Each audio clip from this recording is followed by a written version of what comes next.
We don't be talking like that. I'm just saying, Don't say don't say it. Never We say are anything blah, too blah, crazy. blah, blah, blah. I'm just saying, man. You know, sometimes people kind of get loose lips and chips. They get to talking. Speaking of that, Shannon's sharp. Like, yeah, he. Whew.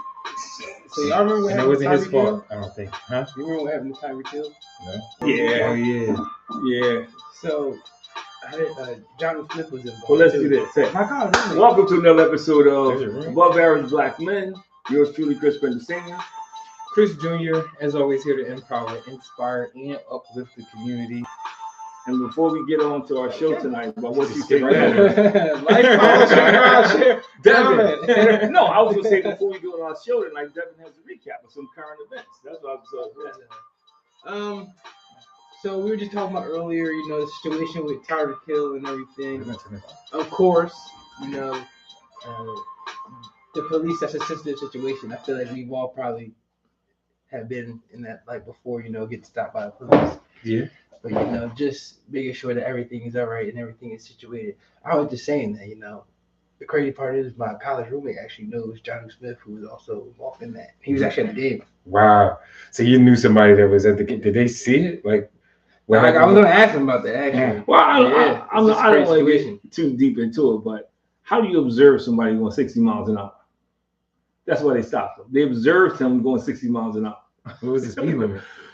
45. But they, so how they can, you can't look at somebody and tell they're going exactly That how looks fast about they're 60. going. Yeah, you in the wrong place. You get a job in sports. Yeah.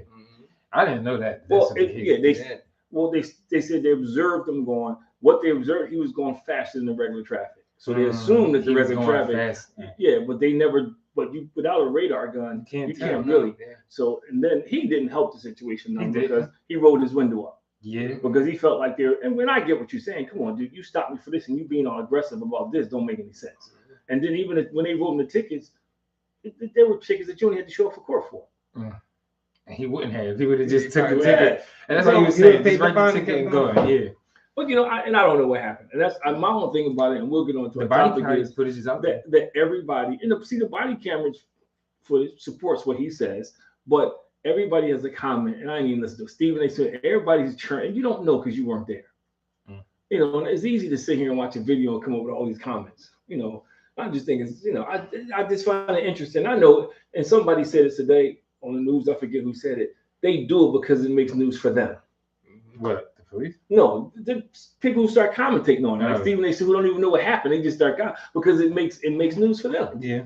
Yeah. I mean, but it was. I do feel like Tyreek Hill very much escalated the situation. Like, well, yeah. I mean, but at some point, I agree with you. But at some point, the person in charge, the police officers, have to do a better job of de-escalating. So they came in on 10. Yeah, and not revert. Yeah, right, and not automatically go to this, to this mode where I got to throw them on the ground and stomp on them. You know, that, especially in the climate we live in, where everybody's filming stuff. I mean, that's just, even if he resisted, they didn't catch that on film, and they caught you kicking. I mean, so I don't know. It definitely was. He was. And as a black man, I'm sensitive to that. A little, and he was intense. But on the same token, you'll see like super aggressive. Like when the white golfer got arrested, they ain't throw him to the ground and tackle him and put him in. Like, I mean, he got arrested, but it wasn't as aggressive. No. And he was beat. He was going around people too. Yeah, he was really rolling. So I think that's the kind of stuff that kind of makes people go. Yeah. It definitely, we understand that we get treated differently, but it's understanding and knowing that too. It's just like, I'm not even going to put myself in a position like to talk like, man, hurry up, I got a place to go. Like, well, he did. He had to be at the game. Yeah, but it's like, I'm like, yo, excuse me, thank you. I'll take the ticket. Appreciate it. And I agree. And then fight the battle later. Yeah. If you feel you're being unjustly treated, you can run and do it. I think there's a way to do it. Yes. But I also think, too many times, police officers abuse their authority. Very true. Very true. Like, come on, all those for a traffic stop for somebody going 60 miles an hour, all those cops got to show up. Yeah, come on, man. Yeah. Ain't got nothing better to do. And I get it. And Tyreek Hill is not like your run-of-the-mill football player. He ain't like 6'7". He's not like 6'7", 245 pounds. Yeah, come on, man. He's the guy. So anyway, do we want to get into the debate? We just go right into our topic. The debate there's a whole other thing within itself. Well, it ties in what we say. Be careful what you say. I mean, why you say that? Why do you mean be careful what you say? Because you better mean what you say and say what you mean. Because if you're not, it can sink you. It can sink you. Can it? Because I mean, this man been saying a lot for for a long time. But the and thing then you about hear how close it is. But the thing about last night was different with the fact that, and I still think it's going to be an interesting election because wherever his voters are going to be his voters. But when you put them directly beside somebody and he's saying stuff like that, it's magnified. It's one thing when you saying it's just you talking to the media, but when you got somebody right next to you and you just consistently and she was baiting them. She was smart. She was smart. She played the district attorney role. But they say the same thing happened before with Hillary Clinton. You know, like But she wasn't. But Hillary, I don't want to say people get upset. I'm not gonna say she wasn't smart enough. She wasn't prepared enough she got intimidated. Respond in a manner she got intimidated. And I knew my thing about Harris last night was I didn't want to turn to an angry black woman. And that's what I told your mom. She did her thing last night. But I didn't think she was gonna be intimidated. I didn't want her to turn to an angry black woman. Like, yo, who you talking to? I mean, it was one point where I feel like she almost slipped up and wanted to call something else. I told you, your mom. I told your mom. She said. She couldn't even know what to call. Former president. That was funny. That was funny because I felt like at that point she was like, she wanted to say something else because it was he wanted to bring the Taliban to Camp David. He did. He actually brought him there. No, but that's why she was saying he was so dumb. Like, but the thing I think was frustrating was because he kept going back to the same stuff. The question wasn't about immigration. Immigration and fracking is all he kept talking about last night. Yeah, I mean, every answer was immigration and fracking. That's a political thing, like to kind of talk around and talk in circles. Because very much when we asked Kamala about when he asked the first question, like, do you think that right now is better than 4 years ago? But she didn't do what he did. Talking about other things. But she didn't do what he did. He kept going. Every answer was immigration and fracking. Every answer was immigration and fracking. He brought that into all his crowd being. Well, that got him upset. Yeah. She really knocked him off the game when she said I knew that was intentional. That was when she said that. Like I thought she was gonna say something like, "Well, to you, size matters," but she blended it right. Yeah. She got that knocked him off his game. And the other thing knocked him off the game, Roe versus Wade, when she was quoting some of the stuff he said, and he was like flip flopping on the stage saying, "Well, I haven't, but I was champion of cause." No, but I think she really she did her thing last night and really challenged him on the things that he said. Like, the one thing I love that she did was about like when they were talking about gun control. Yeah. And how like sometimes I think it's persuaded. Like they be thinking that we want to get rid of your guns. And that's not the case at all. It's just like having better legislation. They started saying that when Obama was running. Yeah, but I'm glad that she came out and was like, I'm a gun owner. Yeah. I'm a gun owner. So it's like, why would I want to get rid of it? What made the difference last night was her performance. Taylor Swift came out and spoke afterwards. And they showed today there was over 1 million. It's crazy how much that. There was. I agree. I didn't think it would be that much, but hold on. Check this out. Not only was it 1 million likes, 300,000 people registered. So I didn't think when they said it this morning, I don't know how to feel about it. It's like, I know how to feel about it. Beyonce, where you at? Where y'all at? Come on, start speaking. Yo, all of them come on. Not you, Kanye. You stay home. Everybody. That made you want to register. That's kind of crazy. But I bet you if Beyonce came out and said it, people would do it. I know. Like that doesn't make it any better. That doesn't make it any better. I don't care about what's going to the country, but guess what?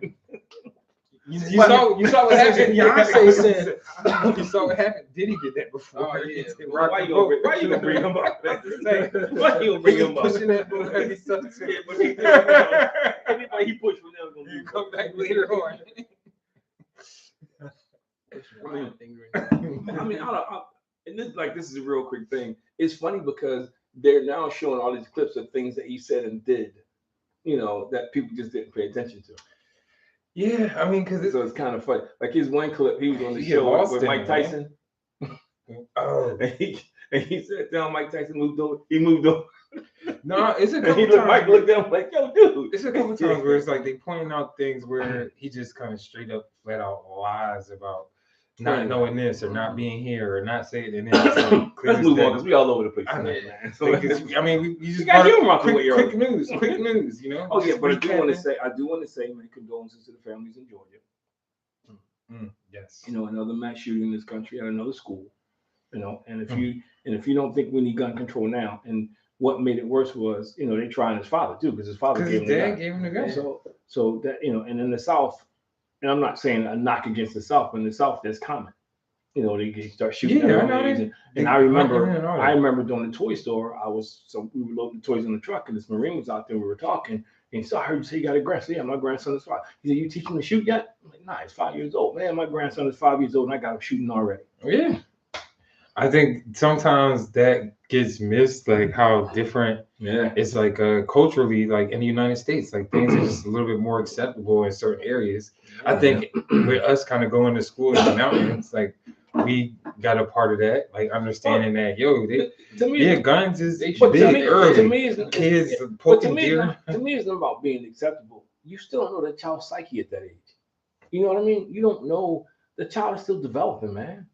So you putting guns in his hand. If you go watching Freddy Krueger and all this other stuff, I mean, his mind is. But it's part of the other side is they feel like they're teaching their kids gun safety, like at that age. But at that age, gun is you can have gun safety. That's murder. They have gun safety. They just got this. They use them. I'm going to kill people. You know. So I understand what you're saying about gun safety, but if you don't know somebody's psyche, I was having a conversation with somebody the other day about the same thing. You know. Gun owners need to know how to control their emotions. You know, they do need to know how to control their emotions because, you know, I get it. You're trying to defend yourself or something, you know, but for somebody lean on your car or something like that, come on, you just can't go around shooting people. And so, but I think at that age, you teach somebody how to shoot. Their emotions have not been developed yet, is what I'm saying. So you could practice gun safety, but if I see this gun is this is my defense mechanism, because that's what you're telling the kid, because that's what Marine said to me. You got to teach them to defend themselves and defend the country. You shooting the dare and the bear. But I think, like, some gun owners I know, I don't think they're teaching their kids like this is a defense thing. I think they teach them about how dangerous. I'm not saying all, but there's a lot of them who do, because they believe in this country. Make America great again. The country's under siege, or, you know, they come in to eat your dogs and your cats. You know, they people, you laugh, but people believe that stuff.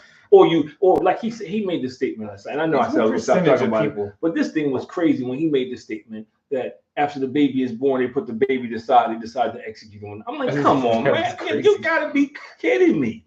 I mean, I would have turned, if I was thinking about voting him, I'd have turned it off right then. Like, this was like a sci-fi movie. It was like something you turn the TV on HBO and you see two cannons go back and forth, and dude just goes off the rail.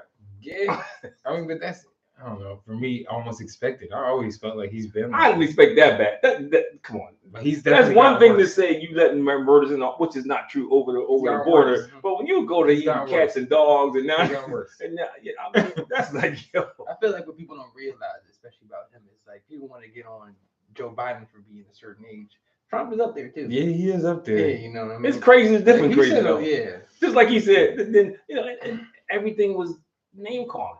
Yeah, your plan says look at spot run. What the heck? I mean, like, he said she don't have a plan. Yeah, like came out of nowhere. 4 sentences or 4 words or something. Then just go wake Joe up. It's 4:00. He probably taking a nap. Like, he was the but that's how I think, gets some people sometimes. They're like, he's funny. But not last night. It looked terrible. It looked terrible. And even Fox, people on Fox, it was like, come on, man.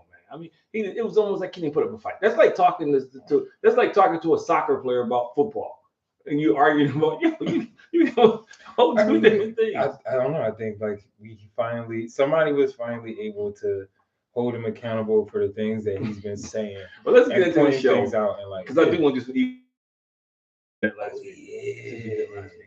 So the show is talking about.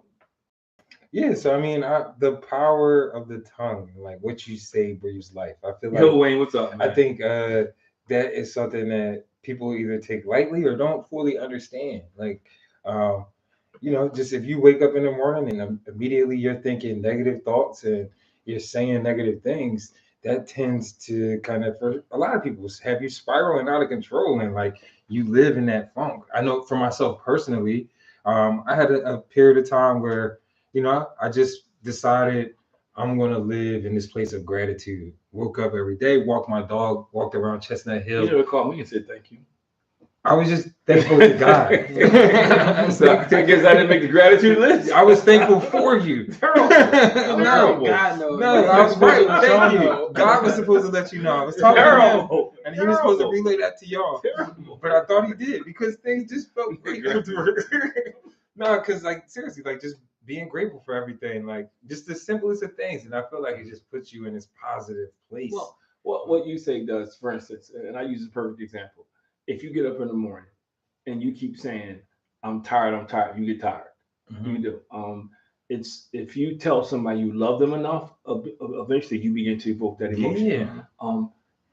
Marketing people know this, so they hit you with subliminal messages all the time, like the Super Bowl. You know, why do you think everybody pays all that money for the commercials? Because they hit you with these commercials over and over and over again. You know, and you start to think about it. And it's funny because, you know, I'm working on a book now. It's called The Me Inside of Me. And that's one of the things I talk about, how, you know, we all got this battle. Why you look at each other like that? The me inside of me? Because we all have an outward us and an inward us. There's something inside us that people don't know. It is. We got something inside, you know, and I'm not saying it's some drastic dark secret, but we do. You know, there's dreams and things inside us that we may not have told somebody, emotions. You know, the problem with it is, whatever you feed grows stronger. So if you start feeding negative stuff, then you start to believe it about yourself. Yeah, man, you do. And when I sit down and talk to people, I hear that all the time, where somebody who could be doing a bang out stellar job in a relationship, and she says, you know, you're not doing enough. And all of a sudden, the person, he starts going back to when he was a kid, or when his dad or somebody said it, you know, and, you know, so I had those conversations all the time. But you know what else? I like really kind of thought about this, and it stands out to me is like a story I heard Snoop say about how when he said in the song "Murder was the case that they gave me," and he never had a murder rap before that song, but then like after that was out, he had a case. Yeah. Snoop, like one of his songs back in the day, like he's "Murder was the case that they gave me," and he never had anything. But then after he put that song out there, things just kind of fell in line. And he got that case.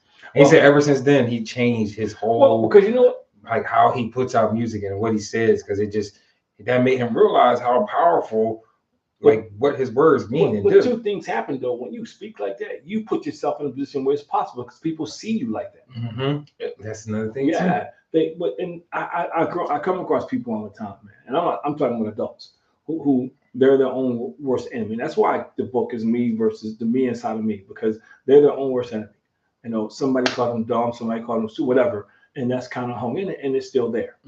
It's still there inside them. So they could be successful, but the first time something happened, they start to doubt themselves. You know, it's like when you play sports and you kind of get into a slump, you know, and you got the only way out the slump is to keep pressing. They keep saying the minute you start doubting yourself, you're never going to get out. You know, because now you're hesitating, you're not doing the stuff you used to do. It's not natural anymore. And it's the same way in life, man. I come across people all the time who just don't know the potential they have because someone else has labeled them. Do you think that's something that we really teach and even talk about though? The idea of just kind of speaking a certain way and what that means. I just think culturally sometimes, again, like in our community, it's just easy for us to talk a certain way, or like speaking in a negative way, like I'm broke, you know what I mean? Like that's just an example. I'm broke. My daddy was broke. We go generation. I'm always gonna be broke. That like some negative aspect, like talking negative, is a positive thing. Well, because it's for me, people do it because it's easier than trying. If I talk myself out of something, it's easier than trying. It's easier for me facing failure or coming up short. And I think you see a lot of that. Hence, I go back to what I'm talking about. Hence, the title, because a lot of us. That's inside us, man. Most people I meet, when you really dig down to a deep conversation, man, you know, they do have something inside them. They just don't let it out. You know, it's like, and I'll it's like Justin. You know, how long has Justin been a comedian? And he just really, this is something I can do. Oh, I can actually be good at it. You know, some people have that and never do that. Never attempt to get up there because their fear of failing is greater than their desire to be successful. And that's the problem. And I think if we go back to what you say, we're trained to say certain things. It's, you know, I started in church. You go to choose somebody in church, man, I'm blessed by the best. But they life a living hell. You know, the cat ate the fish, the dog ate the cat, they got holes in their shoes, it's raining. But they said, why? Because we're trained to say it. However, if you say positive stuff enough, you start to feel better. Yeah. It's almost like when you get a haircut, you put a suit on, you feel better. You do. You all feel the time. better. But I think to your point, we're not teaching that anymore. We're not, and it's like I get in trouble because not trouble, but I get in I struggle because I measure everybody by y'all, by my 3 kids. I do, you know, and then I have to stop and realize, and I had to tell somebody today, no, because there's certain things that I went out my way to make sure you guys had. You know, I made sure you guys, hey, when you walk in the room like you own the joint. You know, always know that you belong. You know who you are. Be confident. Don't be a follower. And now I'm coming across a whole generation of grown people who are not like that. And it takes a lot for me not to get frustrated because I'm thinking like, yo, and then I have to realize, no, maybe they didn't have a dad. Maybe the dad was different. You know, I don't know.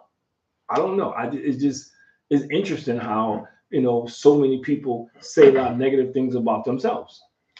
Yeah, and I think to Devin's point, it's like sometimes psychologically you just it just becomes natural. Like, you know what I mean? You don't even think of it or look at it as this negative way that you're speaking about yourself. I think even sometimes we probably have people around us that speak negatively and saying these things that, you know, feed what was funny because a negative cast over your life. When we were talking the other day in the kitchen, you know, and for us that's a natural conversation.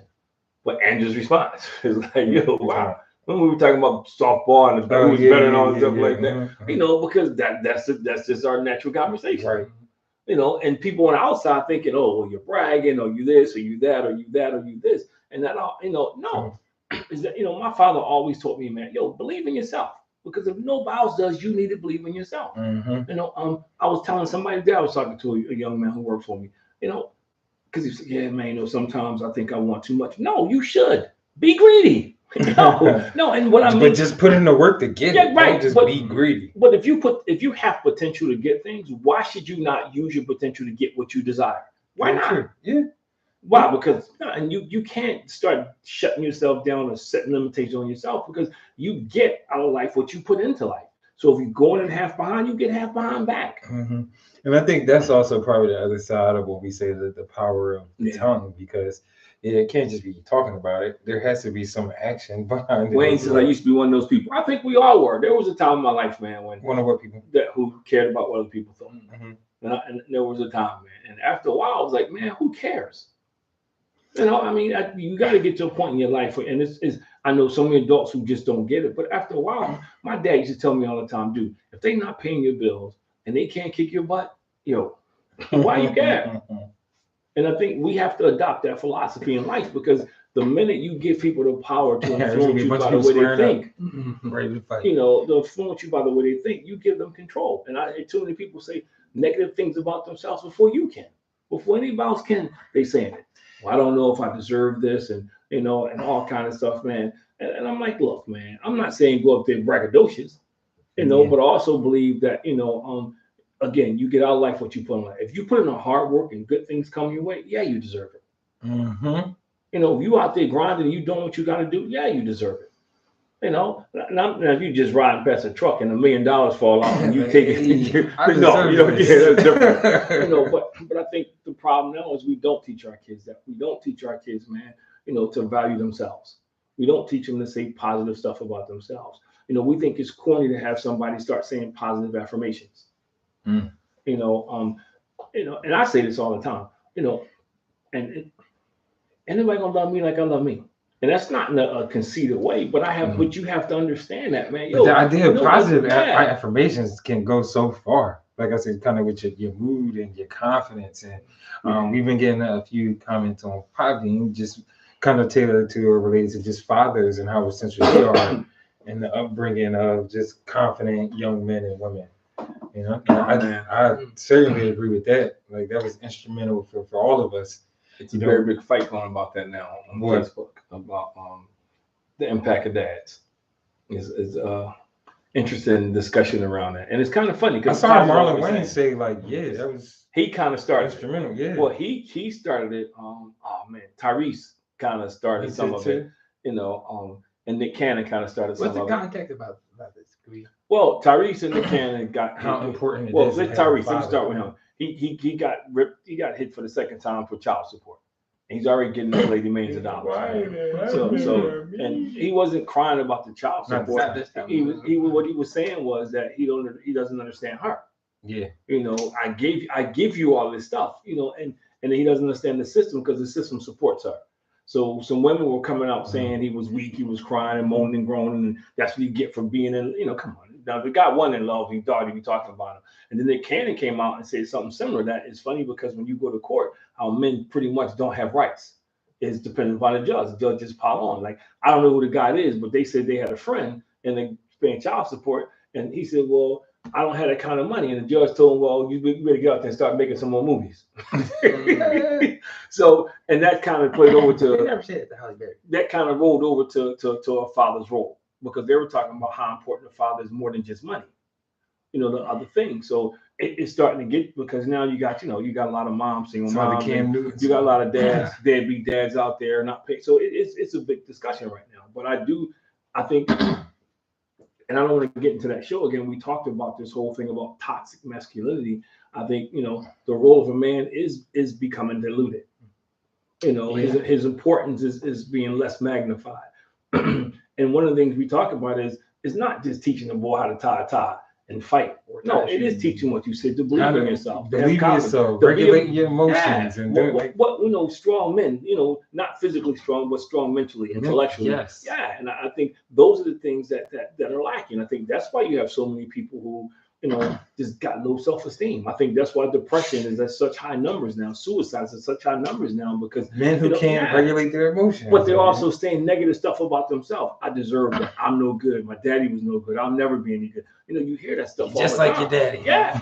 You hear that all the time. And that's why you have so many people becoming alcoholics now, and they're getting stuck, on drugs now, because they think those things will alleviate that feeling. But it's only temporarily. And so when you come down, you want to do more because you want to stay high. You want to stay away from it. And now you got a bigger problem. So it's like a vicious cycle.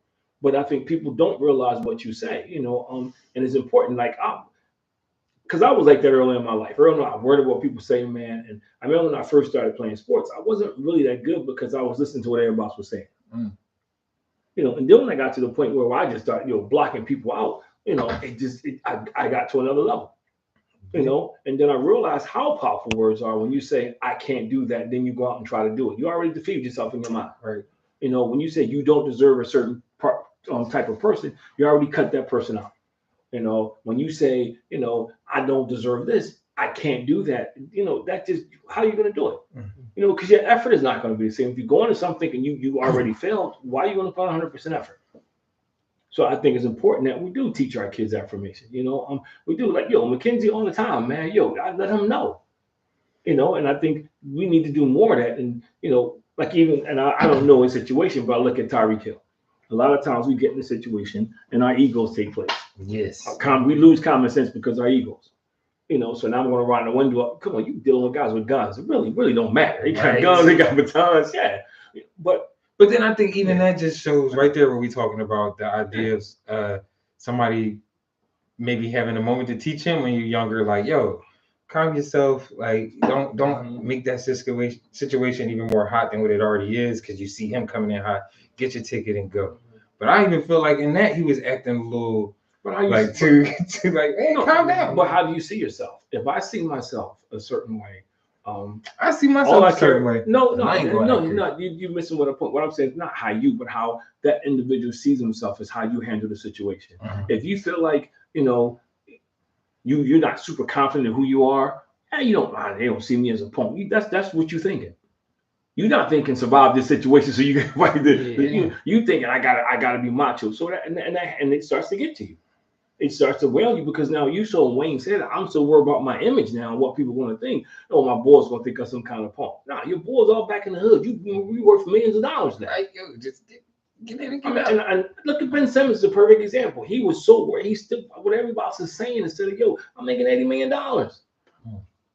So that mental aspect, man, is huge. That's the world we live in today, though, where it's just like kind of people very much seem like they're living for other people and less themselves. I agree. But you got to get to a point where, and that's probably why positive affirmations is even more important, like for youngins and like your kids. Number one. And one of the devotions I sent you this week said the same thing. Your biggest battle is yourself. On a day to day. That's your biggest battle, man. It's not. I was talking to a young lady today, and she was saying how she used to work out and everything, and her husband was talking about it. She used to work out when she gets home, but now it's so hard for me. I said, get up in the morning and do it. And I said, the more you do it, the easier it gets. And I said, your biggest battle is you. It ain't the sleep. It's you. You got to tell yourself this is like when you're hungry, you tell your butt to get up and go get something to eat. You ain't saying nothing about, oh yeah, I'm gonna lay here till I starve. No. When you stink, you get up, you wash your butt. Well, most of us. but so your biggest battle is you, man. I think that's the part we have to get past. The biggest battle is you, man. When I look back over my life and look at certain moments in my life, I was my worst enemy. Old people say this all the time. You think about things and worry about things, and most of them never happen. They never happen. That's very, very true. Like I think, and I'll take credit for that. That's what they say. No, that's just facts though. Like I think a lot of people move in that uncertainty and make up these situations and like scenarios in their head that won't even happen. Probably even more so on the negative side. They don't even think about it at the same. They don't think about it positively. I mean, I have been guilty of that. But probably less so, more in like working through that. But yeah, you are the sum total of your environment. And if all you have is a negative environment, all you have is people constantly telling you what you cannot do, it takes a very strong person to over. Everybody's not Kobe Bryant. Kobe Bryant was like mentally super tough. Like I look at the videos now, he's talking about how people told him, like he was ranked 105. And everybody told him that he was ranked too high. So he went circled 10 times. All those guys that was in front of him when they were playing AAU, he went after them. He became an assassin, man. But everybody's not like that. Some people will take, okay, yeah, man, I'm going to be satisfied with 105. So I think, but this is where we come in as the next generation, man. We got to affirm our children, man. I work with kids, and I'm in the school training somebody to take over the school. So I've been there every day. And these little kids, man, I feel bad for them. Because a lot of them at an early age, man, they don't have confidence, man. But you want to know, and I thought about this though too. It's like, again, just speaking about like words and things like that, meaning like they telling some of these kids at an early age, they're like, well, if you don't do this by then, you're going to jail. Oh yeah, a certain percentage of y'all not gonna make it. They've been doing that, right? Yeah. But like, can you think about like what that means? And we were just talking about early on, like the idea of like kids having guns and like that seeping into their mind and potentially, them not being ready for that. Idea of kids hearing that at a young age and their mind can't fully comprehend, like that don't have to be me. I think the difference now is when I was growing up, you didn't have visuals to go along with it. You know what I mean? Mm-hmm. Now with social media and all this other stuff, yes. you have visuals. They show the news is just constantly just putting this stuff in here. So now you have images to go along with the narrative. Mm-hmm. And I think that's what you see now. The narrative says that nobody in my neighborhood makes it. And so I start to believe it. So then I see the images of people in my neighborhood getting locked up, people look like me, going through all these different things, and that becomes an issue. And like, even growing up for me at a point in time, like there was, we were still in the city. So you hear people saying like, oh, it's to make it to 18, to make it to 21, to make it to 25. Like, and because people were reiterating that day in, day out, like that's how people are moving and living. Like literally the goal was to make it to 18 for some people. But the problem with that is then when you get 18, you don't. Then it's like what? Right. Because you never took anything serious because you thought like I've had kids told me, and I ran into a kid about 2 years ago, came and said, you were right. He's one of them kids that he didn't expect to live past 25. Mm-hmm.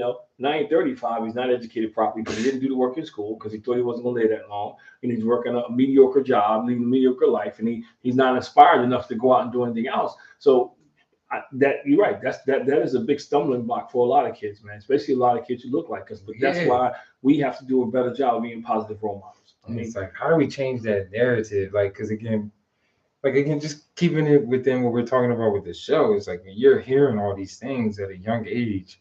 And I feel like, kind of we're blessed and fortunate enough to grow up in the situation that we had. But that I still we was in the city. I went to public school in the city. I had friends in the city. So it's just like I got that experience and like seen some of that and heard these things.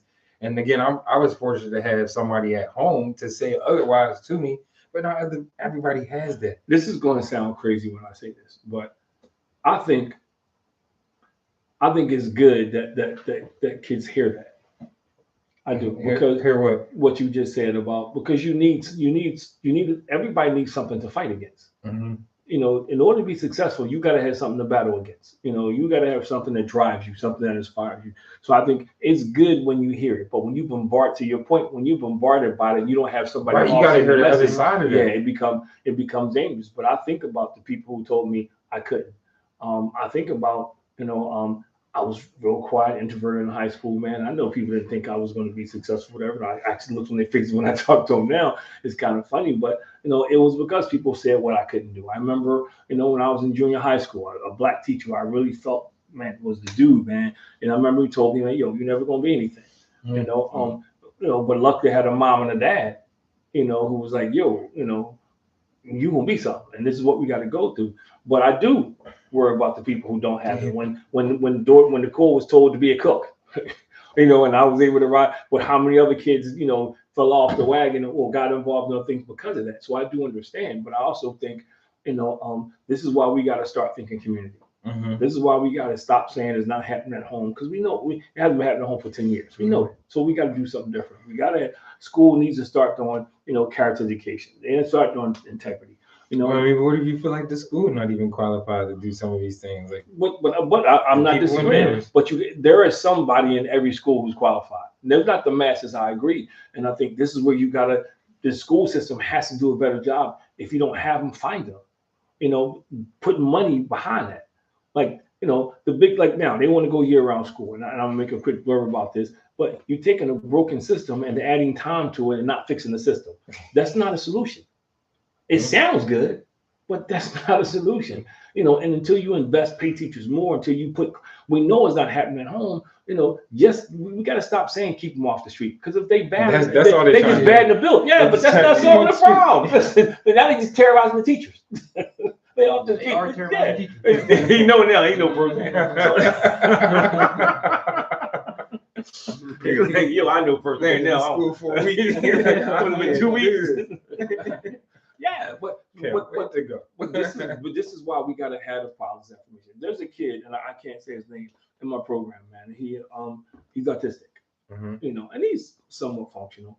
The first day I met him, man, he's giving me a hard time, man. My niece still bothers me for chasing this kid. Trying to keep up with him, right? Yeah, because he runs. That's his thing. But I begin to notice things about him, how people must discipline him, because as we build a relationship, now he sees me, runs up and hugs me. If I even sound like I'm disappointing him, I'm sorry. I was bad. The day he said, I'm gonna go stand in the corner. I said, dude, I never said to go stand in the corner. I'm just correcting you for what you did. So I know what I mean. So you could tell this is what he's hearing. Mm-hmm. This is what he's getting all day long. So this kid is in first grade. So what's going to happen when he becomes a grown man? So that's how powerful words are. Yeah. So he came, at the end of the day, you tell my dad I was good. Tell my dad I was good today. Words matter, man. It is important. I think we kind of put it aside, but it does. It means a lot, man. I mean, people say it don't matter. Yeah, he's like, if it don't matter, how come when people hear the word MVP, they get really excited? Nobody ever got excited about being the worst player. Right. Or like on the negative side of that, when you call somebody dumb or bum or like that. Or you stupid. Yeah. Or you said earlier, you just like your dad. Your dad was no good, so you're gonna be no good. So words are really, really, really important, man. I think we have to do a better job of choosing our words and framing our conversations, man. But we also have to be careful what we say around our kids too. Mm-hmm. That's equally important, man. Yeah. Because I deal with. You don't realize what gets picked up or what gets heard, and it's like, I think sometimes as adults you just assume that they're not paying attention or they don't understand. They don't understand, but then next thing you know, they repeating it in front of a group of other But adults. That's the problem. Like, they don't understand, but they absorbed it though. Yeah, I know.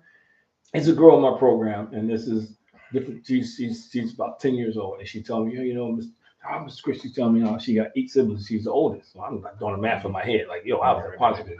He says it's about to be 12 of us. Like, wait a minute. So my mom is having twins. In my head, I'm saying like 8 and 2 is only 10.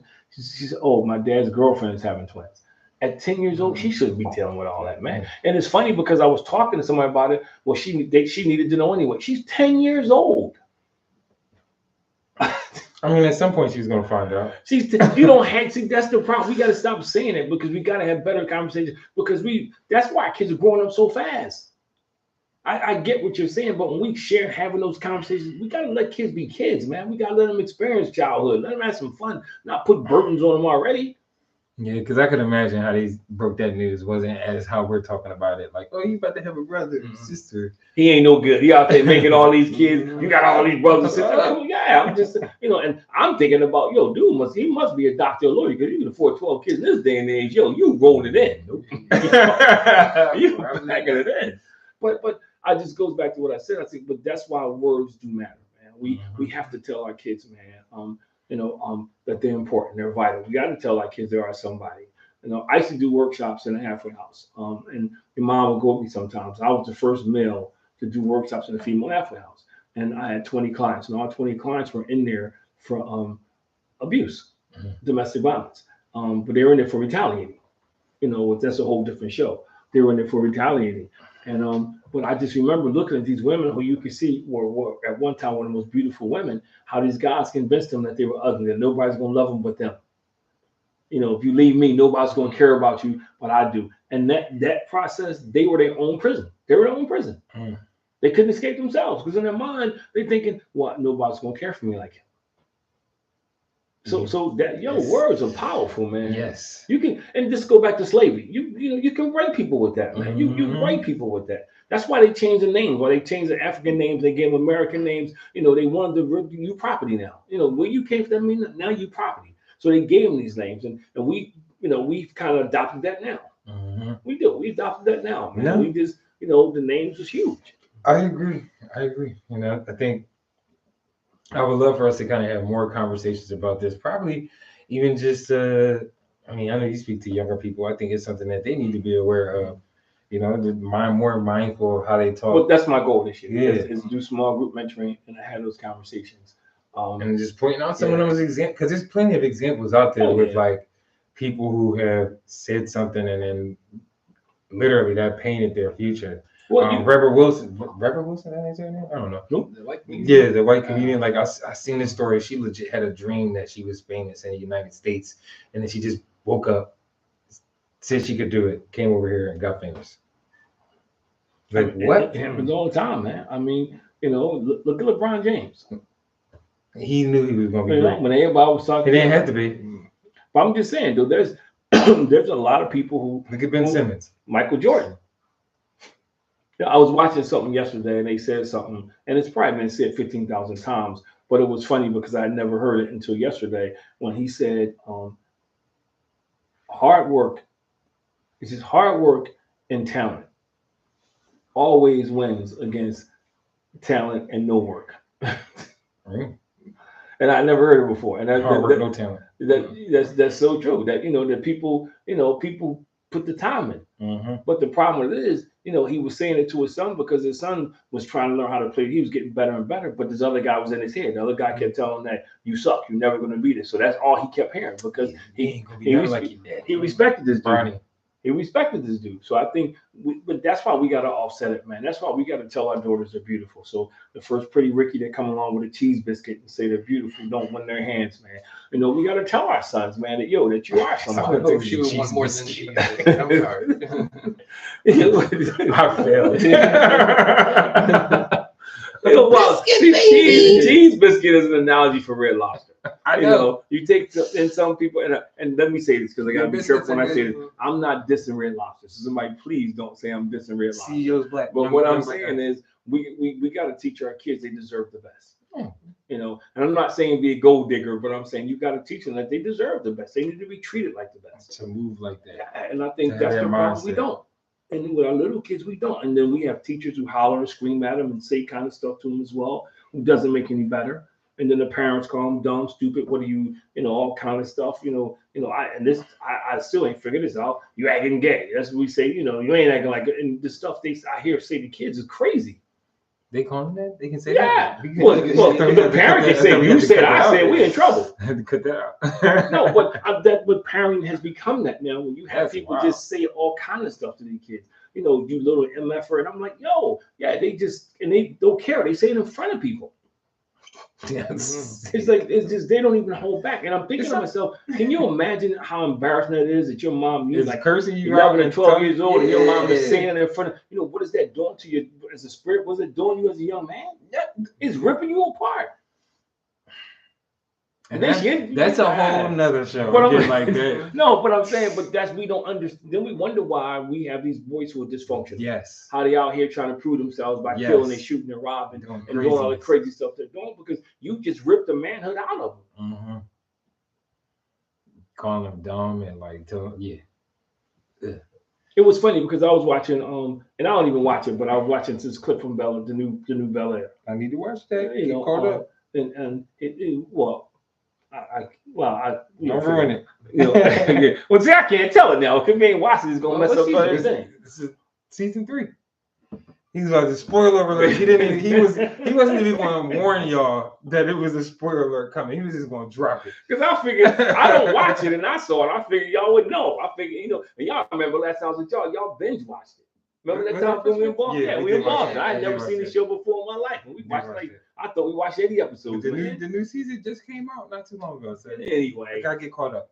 Well, what they were talking about it was 2 things: the number of X stars they have coming back on the show, guest appearances, and things of that nature, and then how some of the stories are kind of redefined, like Will with his dad. Yeah.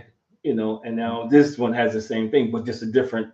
Thing. Marlon trying to get in there. Yeah, and it's a scene where they're having a conversation. Mm-hmm. So I'm not going to tell you the gist of it, but they're having a conversation. And his dad was this big time basketball player. I know where you're going with this. Yeah, and so Will was like, yeah, that's why I came out here, but I now have options. And you think as a dad, he would be saying, I'm glad you. Well, now you moved out here to Bel Air. You think you got them Bel Air? Yeah, man. I thought my son would work to get it on his own, and I had somebody give it to. I'm thinking like, yo, you ain't do nothing for this kid for 20-something years, and 18 years, and now you tear him down. Boom. Yeah. And he got a better life than you got. Right. So, but that happens so many times, though. And we don't understand the power of words. And it just happens, man, over and over and over again. And people turn to drugs. Some people turn to women. Some people turn to men. It's so many things, these vices that people turn to, man, to kind of heal those wounds. Mm-hmm. So we got 12 minutes, man. We'll do Eagles talk. I know you wanted to leave some time for that. I don't cut you off. You was rolling. You was rolling. We can stay with this. But I know real quick, it is crazy how what you were saying, even through the season, those words kind of, you see how it did affect them in the long run. You do got to catch up. It's really good. I mean, no, there's some of the things that I liked about the Fresh Prince, though, is that relationship, and then kind of they do show the impact of kind of what his mom was saying to him about his dad and how that impacted his feelings. But I think what I like not more importantly, but equally importantly, but I think that is a stronger message, is that money don't cover up your scars. Mm-hmm. And money doesn't make it easier. Well, if I had money, I wouldn't care about my dad. You do though, because that's your dad. You want to know where you came from. You want to know why you look like this or how you look. You want to know those things. But it's funny because you even today you have the same thing. You got parents just ripping their kids down, man. Michael Jordan said, I feel sorry for my son. They never gonna be as good as me. Dude, you're on national stage saying that, man. Let them know. Say none of it. You see the other side of that NBA today. I love what they do. Carmelo and his son and Brian. But you need to see, it was a thing Brian did about his son, and I love D-Wade type. And I love the way he's funny. When LeBron was talking about his son, he said, you know what? He says, I don't know if my son's going to make it or not, but he said, you know what? And I never thought about it. He said it takes a lot of courage for him to try this. He said, think about it. You growing up and your dad is the superstar. Yeah, my D-Wade? No, not with LeBron James. No. He said, you growing up and your dad is a superstar, and you choose to play the same sport. You already got everything you need. You can choose any other thing in life and be comfortable the rest of your life. Mm-hmm. But you choose to play the same sport that you know is going to bring you scrutiny. You know the comparison is going to be there. And I never thought about it. Gave him the same name. It does take a lot of courage. Yeah, it does. It does take a lot of courage. But how many dads would have been, why are you doing this? I gave you everything. So many other things you could do. So many other opportunities. You're not going to be me. Yeah. So I think it's important, man, that we do understand that words do. And as we segue to sports, I think in sports, I think athletes get broken by what people say about them. Yeah, that's when I coach. I'm very mindful of what I say, how I say it. McNabb and Ben Simmons had one thing in common: they were not mentally tough to play in Philadelphia, and it sank both of them. both of them, they just heard everything, man, and everything, and they had to respond to You gotta everything. have tough skin to be here. Yeah, and they just, and they just don't. And that's the thing I say about Jalen Hurts, man. They talk a lot of foolishness about him, but he shows up to work He every won day. games. Yeah. They were saying he's actually the most winning quarterback since like 2020. Yeah, and then they talk about, well, now the Packer win was a mirage because of the field. Well, the Packers played on the same field. Yeah, well, we don't give the Eagles points because they adapted better than the Packers did. What are you talking about? He still had to throw the ball. They still had to catch the ball. Yeah. So and he made the plays when he needed to make the plays. And even his 2 interceptions, I understand. I don't agree. I don't agree. But no, he did. Devontae's made that catch 3 times already. Going up in the crowd. I wouldn't have threw it. It was a dumb throw. But Devontae's made that catch in the crowd of people 3 times. Washington, he went up and got it. No, I'm just telling you. If AJ Brown it was a dumb throw. But if AJ Brown don't fall down, that could be a different play. So it was dumb. He cannot do that. But the point I'm making is, I get the logic behind it. I wouldn't have done it. It was a dumb play. He has to take care of football. But to say now he's not a good quarterback, because then it would have been, he's playing it safe. That's why he's not throwing interceptions. He's not taking any risks. He's throwing all that. So, I mean, you can't win. And the narrative for a black quarterback and a white quarterback is so different. Yeah, that's very true. A white quarterback could be 0 for 12, and he's just having an off day. And then a black guy could be 0 for 12, coming off a week where he was 12 for 12, and now all of a sudden he can't read defenses. Mm-hmm. So I think that narrative changes. But if we're talking Eagle talk, man, I like what I saw. Hurts is not going to play that bad, and they still put up 34 points. Yeah, they still put up 34 points. I don't like the defense when guys running wide open, man. That's like last year, man. It's like flag football. Guys running just, hey, I'm open. Just go down to the fire plug. But you try to give them the benefit of the doubt for the field too, like just like you were saying for the offense and like guys falling down. No, and like the Eagles weren't running wide open. Huh? He had to make some nice throws. It was sometimes where he probably missed some guys. He had to like make that interception, but he had to make some nice throws. Opposite the field with Eagles receivers, he had to make some nice throws, man. What's the thing had people? Yeah, I mean, it was. We got to do a better job, man. You got to do a better job, man. You can't. To me, I felt like last year we were 10-1. When the Eagles were 10-1, everybody's all excited. They were just winning ugly. That's why I can't really judge too much on week 1. It's just like, all right, I need to see more. I love Saquon Barkley. I judge on the play calling because I don't like when it's 2nd and 1 and you run Hurts twice instead of giving the ball to Barkley to pick up a yard. That's dumb. Mm-hmm. I don't care who offensive coordinator is. Somebody should have went down. They kicked him in the head and kicked what's name in the head because that's just dumb.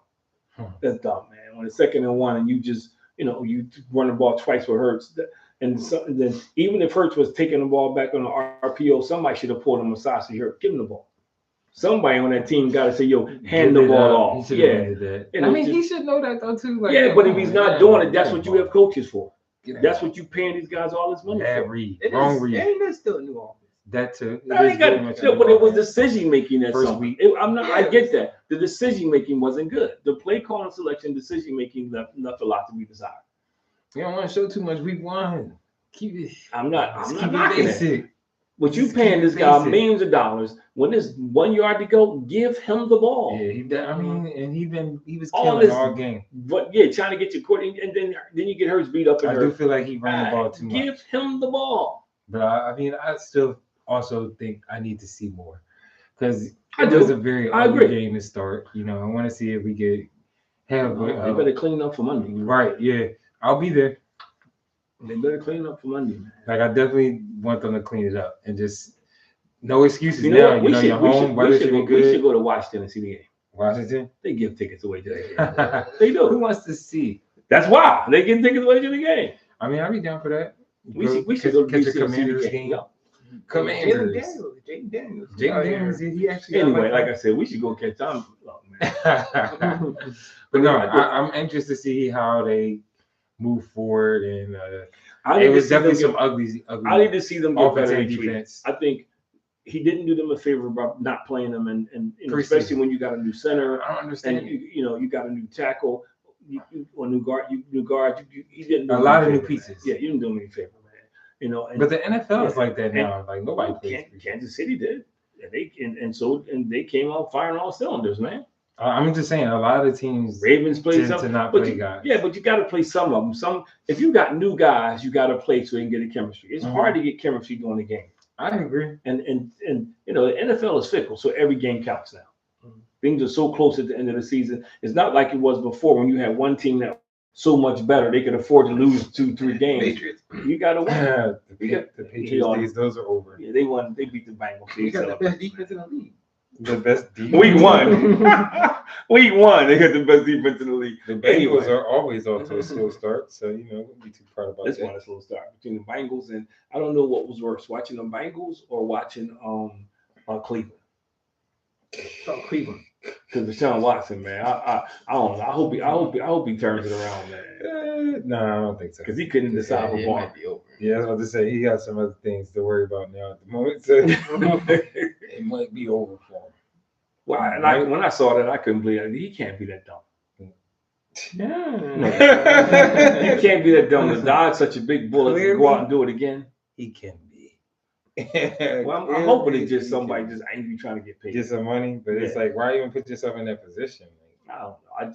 But Eagles. I like the Eagles. I'm sticking to my I still got them for 11 wins, man. 11 to 12 wins. All right. I do.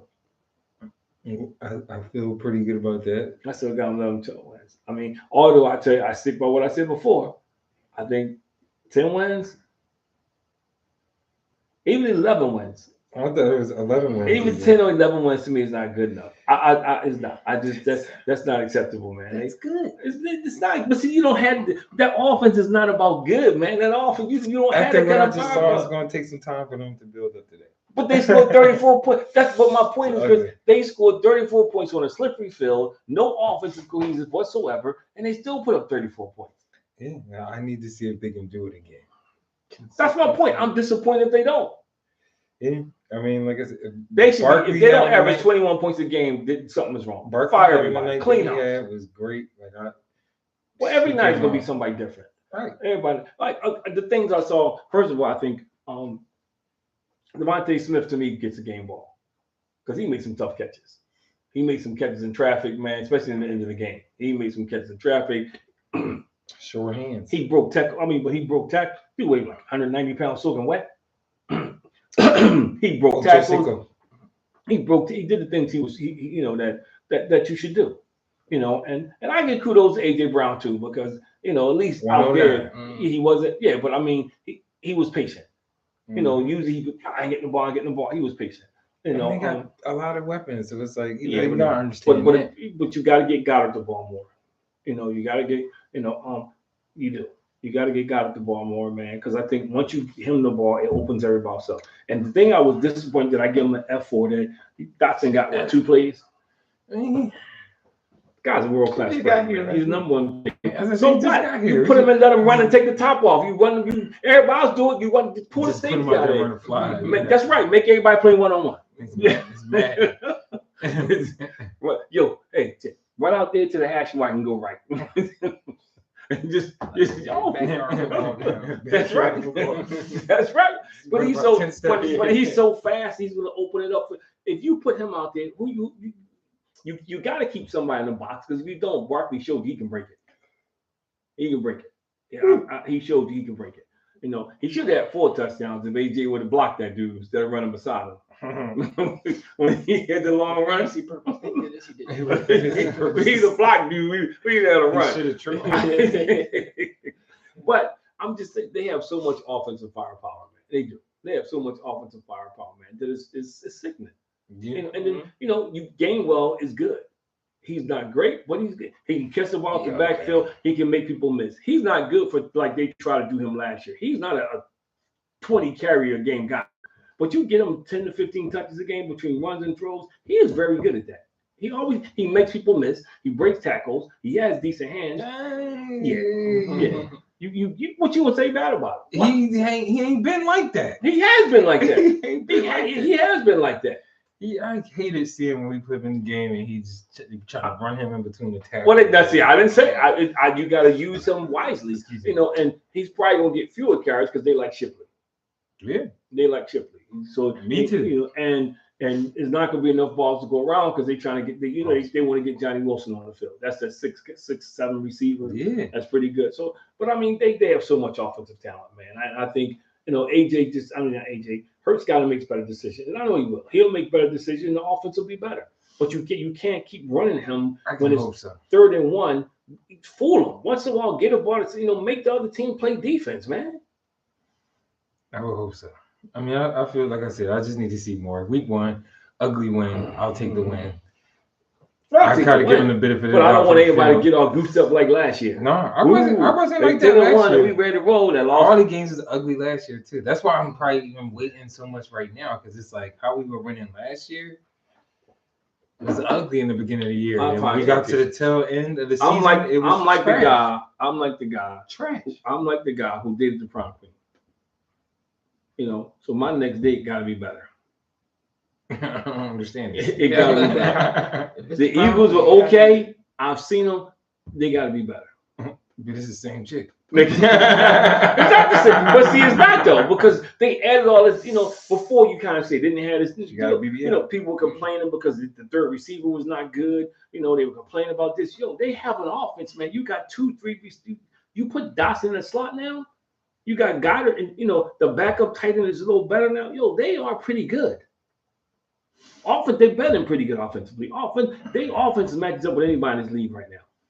If Hurts can revert back to the Super Bowl year, it's over. It's lights out. Well, maybe I'm just. They got to stop everybody. Yeah, they got to stop somebody deep. But offensively, scarred. Offensively, they're offensively. This is a dynamic team. Offensively, this team is on it, man.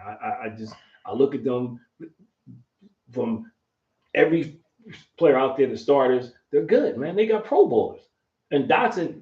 Not a Pro Bowl, number 1 pick, and he was the man at Penn State. So hopefully he regains his form. Let's wait and see. Don't get your hopes up, everybody. No, I don't get my hopes up, but I'm just saying. But that's why I have high expectations, because they have talent. They have too much talent. If they don't, somebody's getting fired. Remember when somebody's getting fired. What did they say? We had like a dream team or something like that on defense.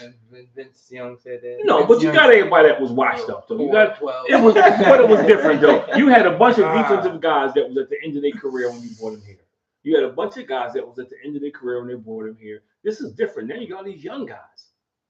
So I'm not going to call it a dream team, but they better than. But who's not? The only guy that's really not proven out there is Dotson. AJ Brown has proved you can do. Devontae, but since he's gotten better and better every year, he's kind of like Maxey. He's got better and better every year he's been here. He's proven he got dependable hands. He runs after the ball. He runs after the catch. He's proven, and so has Goddard. We got 10 years to prove it to you, so they have proven guys. Now, if you want to put a circle around Dotson, but there's a lot of great players that's proven that didn't win something, so you can't say that. I mean, there's great players. You just said the bar is high. Yeah, I said raise the expectations, but you said they're not proven. Doesn't mean you're not proven because I said raise the bar. I do expect them. To me, they should at least win the NFC this year. Anything short of winning the NFC, the whole thing? Huh? Like the whole thing? If they don't win the NFC East, starting there first is a failure, and they should be competing for the 49ers. Look good, but they should be. No, I said the NFC East, and they should be competing.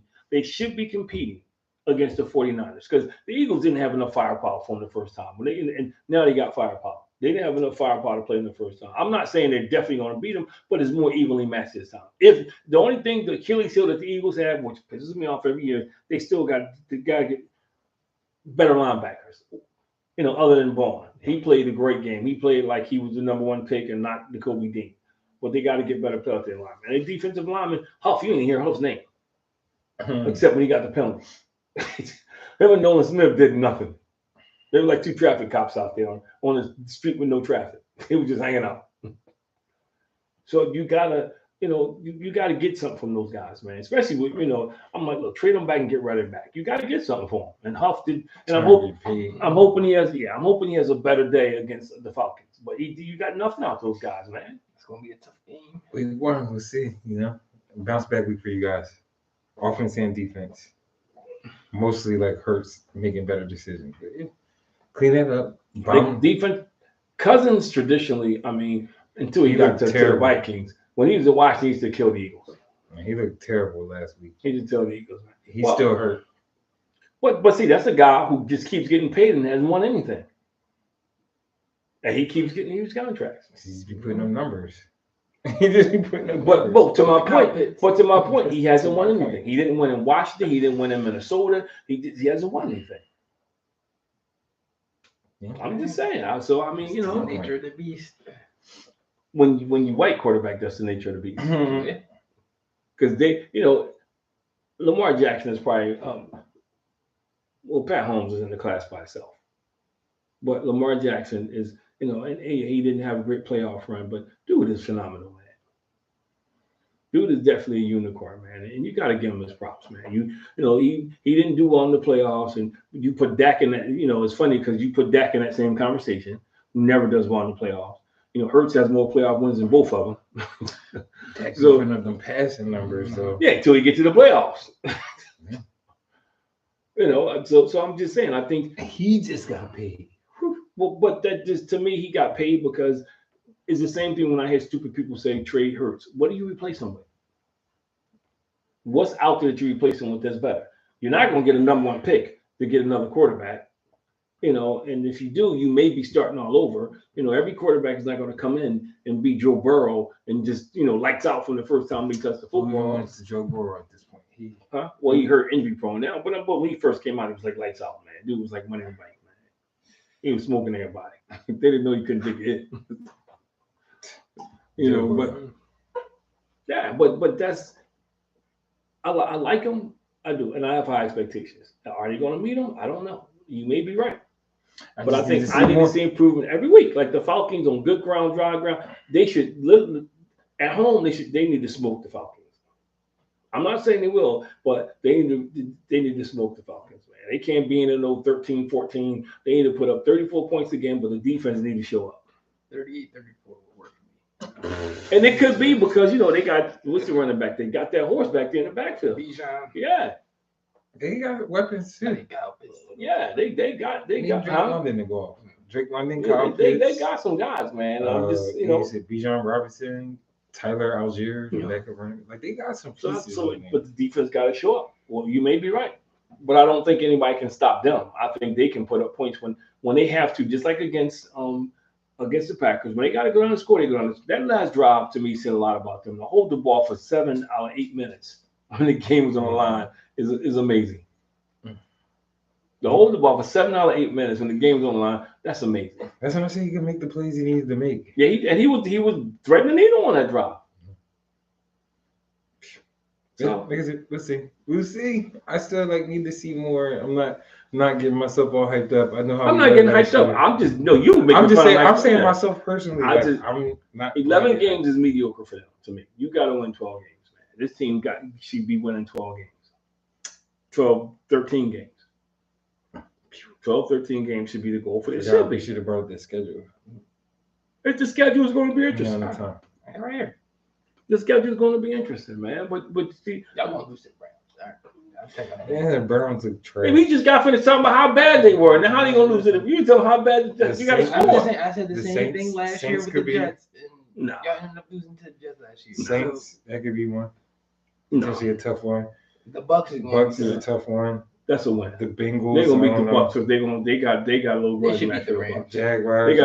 They got a grudge match. The Steelers is gonna be tough. Cowboys. I don't know if that's home or away. But you don't know. You see, the thing is, you don't know how the season. You can look at a schedule and go through all this, but you really don't know because you don't know injuries, you don't know who's playing, and the schedule is the strength.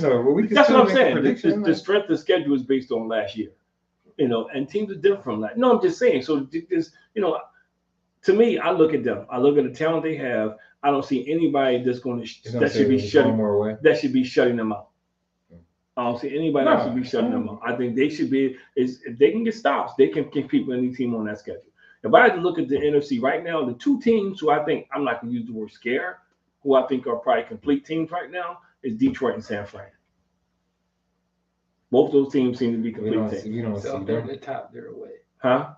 So the Eagles have to. So the Eagles have to be. They have to play well in those games. They cannot be pussyfooting around, playing half what they. Because both those two teams, they're gonna score points. They're gonna hit you on defense. Both those teams are gonna score points and hit you on defense. And then and they always struggle with Washington. I don't know why. It's divisional games is always like that. Mm-hmm. But they don't struggle with the Giants until the Giants beat them last time. They blew the Giants out every time. Beat them 3 times a year. They went to the Super Bowl. Well, it might be a little bit different this year. They might have some with the Giants for the revenge game. Who for the Giants? Yeah, Saquon Barkley. We took him. Definitely split with Dallas. If I was playing for New York Giants right now and I watch Saquon, I'd be mad because how come that's not me? Why am I still here? And that's exactly why they're gonna be playing. Be like, come get me next. Why am I still here? Be the question I'm asking. You ever see The Fish That Saved Pittsburgh? It's one of my favorite movies, man. Dr. J's in this movie. It's a corny movie, but it's a good. So you know it's over.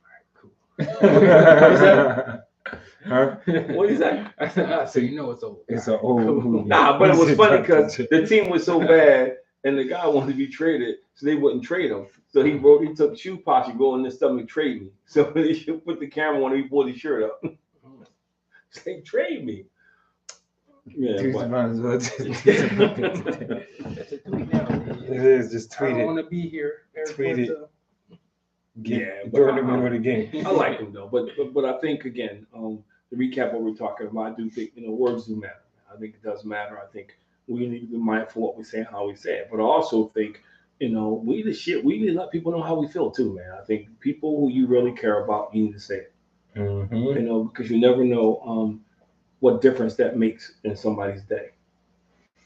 When you do say that, or you never know, people have a tendency to assume that people know how they feel. And there's 3 people I know who passed away, man, who just, who died this week. Frankie Beverly. Yeah, I'm talking about James Earl Jones and Frankie Beverly. Yeah, so you just don't know. And they were just celebrating Frankie Beverly. He's 77. That's not old. 77. He just got off tour, and that's not old. Yeah, missed the anniversary of 9/11. So you just don't know. Oh, sure is. I didn't realize that. Yeah, very tragic time. Yeah, it is, Nani. I'm glad you brought that up, man, because it was a very tragic time in our country, man. And the sad part about it was it also represented a time where this country began to become separated, divided. Yeah, when people started using terms like all Muslims or all Arabs, yeah, it became, and that's been the tone, man. That's been the message since then. Mm-hmm. So even now, man, we still deal with that. But anyway, another great show. Same time, same bat channel next week. DC's gonna sue us. We can talk about bat channel. I'm talking about baseball bat. I'm talking about baseball bat. Louisville Slugger. But no, I agree. But anyway, yeah, it was another great show, man. Another great topic, man. So appreciate you guys, Happy man. about that one. Yeah, appreciate you guys. Yes. Appreciate you guys. Definitely, and we appreciate you guys for tuning in, paying attention, whether that's on YouTube, Facebook, Podbean. We got a lot of comments today, a lot of feedback, and we love it. Keep it going. A squared to BM. Yes. All platforms. Like, follow, subscribe. Share. I didn't mean to be so good. Have a good night. Last week it was 83 shares. Hey, I like that. I like that. More shares. It was 83. More I saw shares. 83. I had to rub my eyes. More records. 100 shares. I had to rub my eyes. That's How a many good more word. records can I